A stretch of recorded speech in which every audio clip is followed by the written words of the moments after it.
right, so more nationalism in, as you said, a 19th or maybe early 20th century fashion. Then, mainly after the financial crisis, went through a phase where it's all about economics. Right? So Catalonia was also very harshly hit by the financial crisis. There were spending cuts, also that the regional government made, which then seemed to strengthen the argument that there was a fiscal imbalance between the region and the central government. So that then, for those years after the financial crisis, really came into focus, although I think that probably most people would dispute the 8% of GDP figure that Puigdemont has quoted here. And then, following on from the financial crisis, following partly the decision of the Spanish Supreme Court and the referendum and the reaction of the Spanish state to the referendum, then the discourse changed again, the narrative changed, right? And from then on, it was more about democracy, human rights, and dignity. So I think it is probably fair to characterize all three of these discourses as being an integral part of the Catalan movement. Thank you. I see that.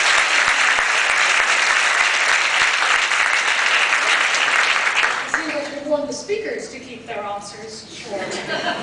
Gentlemen, here.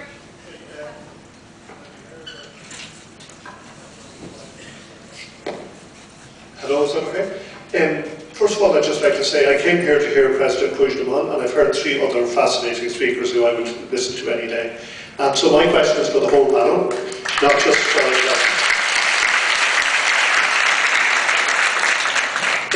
a number of people have alluded that we're celebrating the centenary of our own beginning of the last phase of our movement to independence, where a year and a week and a day ago, or 100 years and a week and a day ago, we unilaterally declared independence. Nobody recognises, and our leaders were locked up. Sound familiar? And yes, the economic arguments were to the forefront in our first meeting of Dáil Éireann, particularly the poor laws, which the Speaker mentioned, which were an awful burden on the Irish people. The question is, are an informed and educated electorate, having been told of the economic arguments and the fiscal arguments and so on, and the interdependence and the years it might take to rejoin the EU and all the rest of it, are they then entitled as mature adult voters to choose independence anyway and accept, as the President mentioned, that nobody goes back? We've had hard times over the last 100 years, and there is exactly 0 people who voted for a party who wants to rejoin the UK, because there is no such party. So the question is, after all of the warnings and all of the Project Fear, should the people, any educated electorate, be allowed to make the wrong decision? We have another question? Thank you. Oh, there's loads of questions. We'll take one from a woman. A woman? Need a woman? Yes, there's a woman here. Well done. It's a very good question. Catalan people spoken in the House as liberated and saying, what's next? Here. Thank you. Okay. And one question. Anyone can take this one. Here.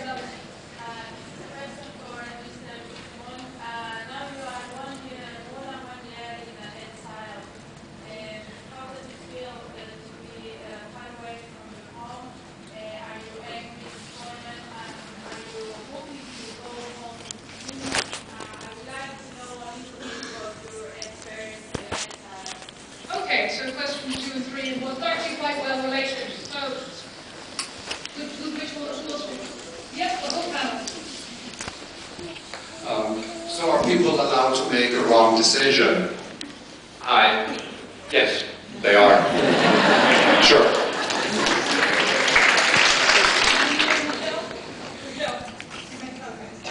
I don't think it's about right or wrong, but as Marvin said, they need to have everything on the table. They should have everything on the table when making this decision. I don't think it's right or wrong, but the consequences should be transparent. Well, I think the current society is the most informed and educated than ever. And it's not acceptable, that kind of democratic paternalism, that kind of relationship, considering the people in general with no capacity to decide things, important things. I think we are seeing a changing of the way when the liberal democracies manage the power. From that paternalistic point of view, the power needs to do politics for the people. But in the modern way, under the fourth industrial revolution, we need to move from that point of view and to do politics with the people. Because the people is allowed to participate and to do politics without to be politician. And that is the real challenge for liberal democracy. That is a real challenge. And the digital revolution is a reality now. And if Europe loses that opportunity to create its own standard to manage technology from a democratic point of view, the standard will be from Asia, from China, from the United States. That means a big brother. So we need people to help us, politicians, to do better things, to decide better than ever. Now technology and knowledge of the population allows to create a new model to base from that kind of concept.